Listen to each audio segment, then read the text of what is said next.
Unlike some years in the past, the weather this fall has been very favorable for football.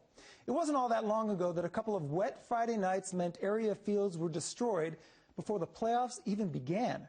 That all changed about 20 years ago, which means players from the current generation have never known anything but the high-quality fields they play on today. We get a closer look at how those fields are put together in this week's Inside Story. Since the turn of the century, high school football has evolved more than during any other 20-year period in the history of the game. Safer and more modern high-tech equipment can be seen at any practice or game. And then there's the field of play itself. Traditional grass and astroturf have been replaced by a new and improved synthetic turf.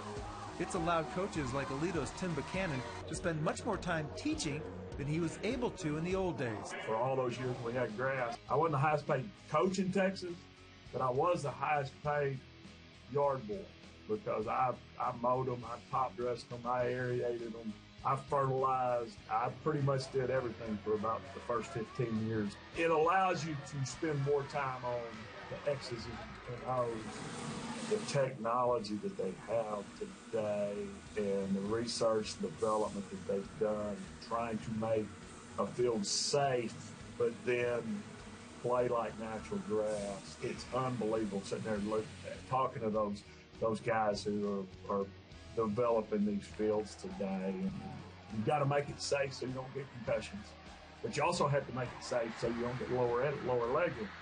And if it's too soft, you're going to get lower leg injury. If it's too hard, you're going to get concussion. Toyota Stadium in Frisco stands as one of the last grass fields in the state, and it's as good as a playing surface as you'll find anywhere in Texas. That's because it's home to the FC Dallas soccer team. It's kept in pristine condition, but the grass fields that dotted the landscape in the 80s and 90s were simply too costly and time-consuming to maintain. In the early 2000s, Highland Park was the first area high school to test the waters on the turf we see today, and it quickly caught on with all area schools. From high school to college and the NFL, most of the fields you see today are met with great enthusiasm. Well, there's a lot of studies on lower extremity injuries, right? There's a lot of studies on concussions, and I think that we know when we put a good pad in that concussions are down. At Hellas here, we manage a fairly good fleet of NFL teams, and I don't have any Texas high school 2A to 6A customers ever complaining to me about injuries. Frisco Lone Star head coach Jeff Rayburn played at Newman Smith in the mid to late 90s and remembers all too well how devastating it could be to play on AstroTurf. You wanted the grass because that AstroTurf was pretty tough. So you get, what they call a turf burn now versus back then was completely different. Lone Star is one of the few lucky schools that get to play at Toyota Stadium.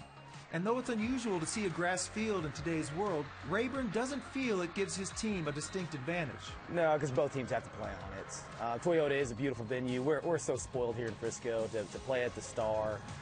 To play at Toyota, and even Coach K Stadium, both teams have to play on it, so it doesn't really matter. The fields we see now are a far cry from what I grew up with.